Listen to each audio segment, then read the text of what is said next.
Hey guys, welcome back to All Things Knives. It's your host Fletcher, and today I've got another update with the SPY-27 carry that I'm doing. CPM SPY-27. As we all know, it's exclusive steel through Spyderco. This isn't my final video. I'm gonna have to get some more extensive use, but I've used it a lot. But I just wanted to share my experience these past couple days. I haven't had to cut a whole lot these past couple days, but I have stropped it a couple times. One was because I cut up some cardboard and I felt a pretty decent burr on the edge. It was still kind of shaving, so I just stropped it up real quick. This knife strops really, really easily, and I think that's due to its fine grain structure. This has a ton of cobalt in it, which helps refine grain structure, I believe, and helps with hardness and the attributes of other steels, which if you have vanadium in there and then you put cobalt, it helps with finer grain structure. So, SPY-27.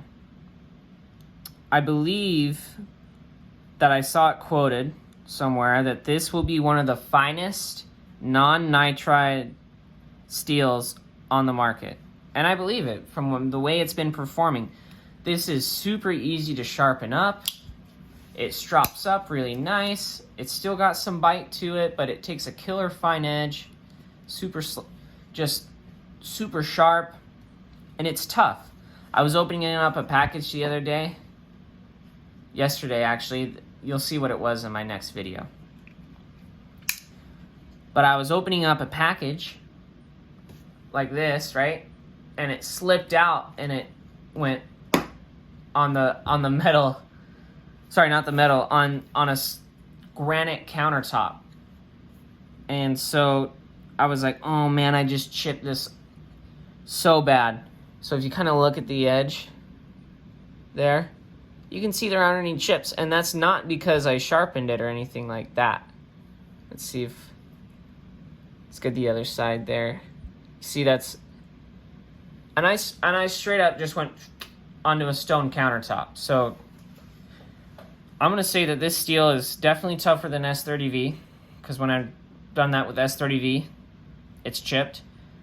I've also had it on some of Benchmade's 3V that was hard, where it went and chipped. And this is probably the same hardness as that 3V, but then again, this has a very fine grain structure, which helps with toughness. And so there was maybe a spot where it had just dulled a little bit. I could see that there was some, like right here. Actually, you guys might be able to see it right there. There was a little bit. It was bigger, but I was able to somewhat strop that out. And so all I did was just, it was way bigger before, and it will need, you know, some sharpening, but it's still pretty dang sharp. So just show you this 5 micron strop.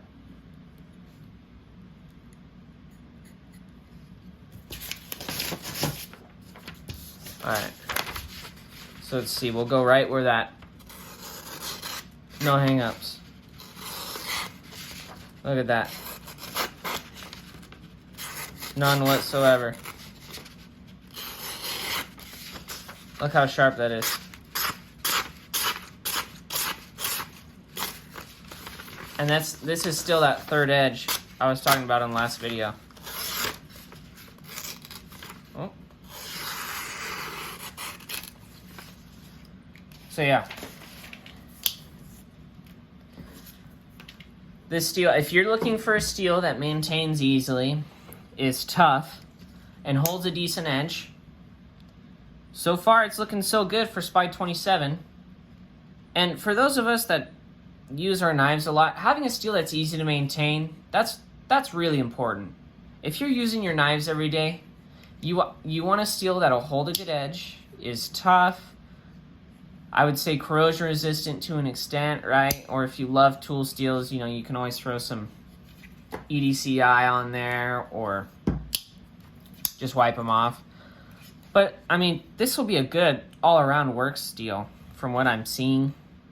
I just wanted to give you guys the update that I had hit a countertop that it's dropped back easily, that it's been dropping back easy. The edge it takes after stropping back is just like it's been freshly sharpened. The edge performance, when you factor in the stropping, will probably be greater than S30V. I did notice that somewhat my front end sharpenings weren't lasting as long on this. But I think after the fourth edge, I think that'll change.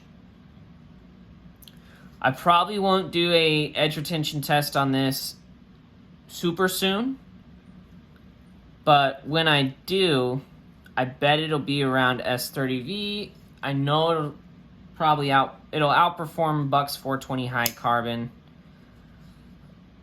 And even if it doesn't, this drops back, whereas those cheap steels don't. So you actually get even greater edge performance out of this. But the carry so far on SPY-27 is going well. I just need to get some more freight at work so I can, or some more cardboard boxes at home and break some stuff down. But I mean, so far this is performing pretty well, and its attributes are very similar to VG10, if not improved, which I really like, because VG10 is super easy to sharpen, to burr, maintain, strop.